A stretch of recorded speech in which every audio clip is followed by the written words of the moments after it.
नैब के ऊपर बड़े सवाल हैं। ये जो रेफरेंसेस फाइल की जा रही हैं ये बिल्कुल ठीक है? वाकई ये सारी करप्शन हुई है या चंद साल बाद ये भी सब बोगस होगा? मुझे कोई इसके अंदर शक नहीं है कि जिन लोगों को वो कहते हैं कि करप्ट है वो जरूर करप्ट होंगे, मगर उसके लिए आपको एविडेंस चाहिए होती है। ये क्या बात है कि आप लोगों को अरेस्ट कर लें और आप उनके पर एसिड बियॉन्ड मींस का एक वेग सा आप एक एलिगेशन लगा दें कि जी उनके पास ऐसे एहसासे हैं जो उनकी लाइफस्टाइल को मैच नहीं करते, और फिर बाद में आप एविडेंस ढूंढते फिरें। एक दुनिया का कौन सा कानून है?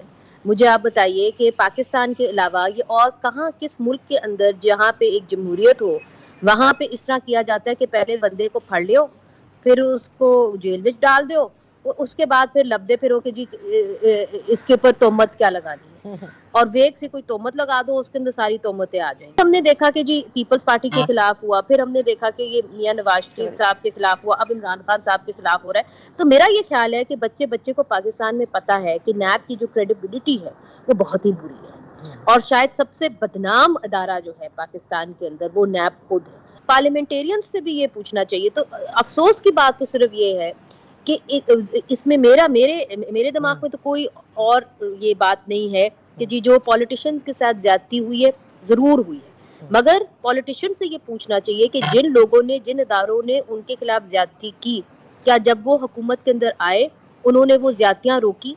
जब आम लोगों के साथ ये ज्यादतियां हुई, जब लाचार लोगों के साथ ज्यादतियां हुई, जब पसमानदा तबकों के साथ और पसमानदा सूबों के साथ ये ज्यादतियां हुई, तो क्या उन्होंने ये ज्यादतियां रोकी जब वो इस पोजीशन में थे रोकने के लिए?